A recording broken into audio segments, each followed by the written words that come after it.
ত্যাগের মহিমায় সারা দেশে উদযাপিত হচ্ছে পবিত্র ঈদ উল আজহা। মহান আল্লাহর সন্তুষ্টি লাভের আশায় নামাজ আর পশু কোরবানির মধ্য দিয়ে মুসলিম সম্প্রদায় উদযাপন করছে ধর্মীয় এই উৎসব। জাতীয় ঈদগাহে প্রধান জামাত শেষে মোনাজাতে দেশ ও জাতির কল্যাণ কামনা করা হয়। অর্থনৈতিক সংকট, মধ্যপ্রাচ্যের যুদ্ধ, হামের প্রকোপ থেকে শিশুদের রক্ষায় দোয়া করা হয়। আলমগীর স্বপনের রিপোর্ট। রাঁধুনি মেজবানি মাংসে মশলা থাকলে আসল মেজবানি রান্না কোনো ব্যাপারই না। ঈদের সকালে ঝলমলে রোদ, বৃষ্টি ও বৈরী আবহাওয়ার শঙ্কা উড়িয়ে শুভ্র নীল আকাশ। খুশি মনে মুসল্লিরা সাত সকালেই জাতীয় ঈদগার পথে। একসাথে নামাজ আদায়ে নারী, পুরুষ, শিশু, যুবা, বয়স্কদের মিছিল হাজির হতে থাকে প্রধান জামাতে। ৩৫,০০০ মুসল্লি নামাজ আদায়ের ব্যবস্থা ছিল জাতীয় ঈদগায়। ছিল না নিরাপত্তার কোনো ঘাটতি। নিরাপত্তা দেওয়াই আমাদের কাজ। দায়িত্ব পালন করে মানুষদেরকে নিরাপত্তা দিতে পারতেছি। এটা হচ্ছে আমাদের দায়িত্ব, দেশের প্রতি ভালোবাসা। নিরাপত্তার কয়েকটি স্তর পেরিয়ে জামাতে সামিল হন কয়েক হাজার মুসল্লি। এজন্য কিছুটা জট লেগে যায় প্রবেশ পথে। নারীদের জন্য ছিল আলাদা ব্যবস্থা। জাতীয় মসজিদ বায়তুল মোকাররমের খতিব আল্লামা মুফতি মাওলানা মোহাম্মদ আব্দুল মালেক সকাল 7:30টায় শুরু করেন নামাজ।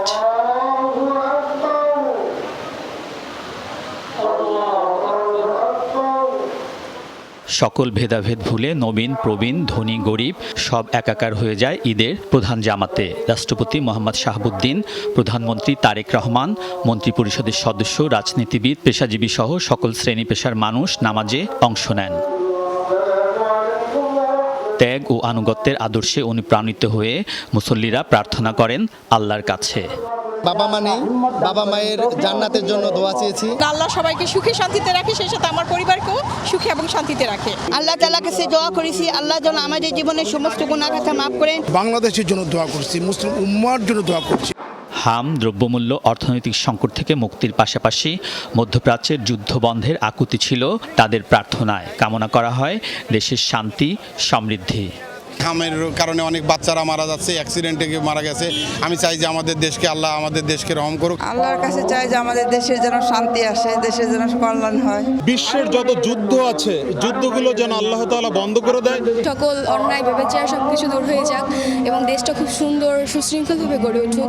জাতীয় ঈদগায় বাবা মার সাথে নামাজ পড়তে পেরে খুশি শিশুরা। আনন্দ ভাগাভাগিতে যেন তারাই এগিয়ে ছিল। খেলাধুলা করবো, গরু জবাই দেখবো। ঈদ মানে খুশি, ঈদ মানে আনন্দ, সবাই মিলে একসাথে ঘোরাফেরা। অনেক ঘোরাঘুরি করব, খাবার দাবার খাবো। অনেক ভালো লাগলো এখানে নামাজ পড়ে, আমরা অনেক শান্তি থেকে নামাজ পড়তে পারলাম। ঈদের জামাত শেষে মহান আল্লাহর সন্তুষ্টি ও নৈকট্য লাভে কোরবানির উদ্দেশ্যে ঘরে ফেরেন মুসল্লিরা। ত্যাগের মহিমায় কোরবানির সাম্য ও মানবিকতার বার্তা ছড়িয়ে যাক সবার মাঝে। দূর হোক সব সংকট, বিভেদ ভুলে এগিয়ে যাক ঐক্যবদ্ধ বাংলাদেশ। আলমগীর স্বপন, যমুনা নিউজ, ঢাকা।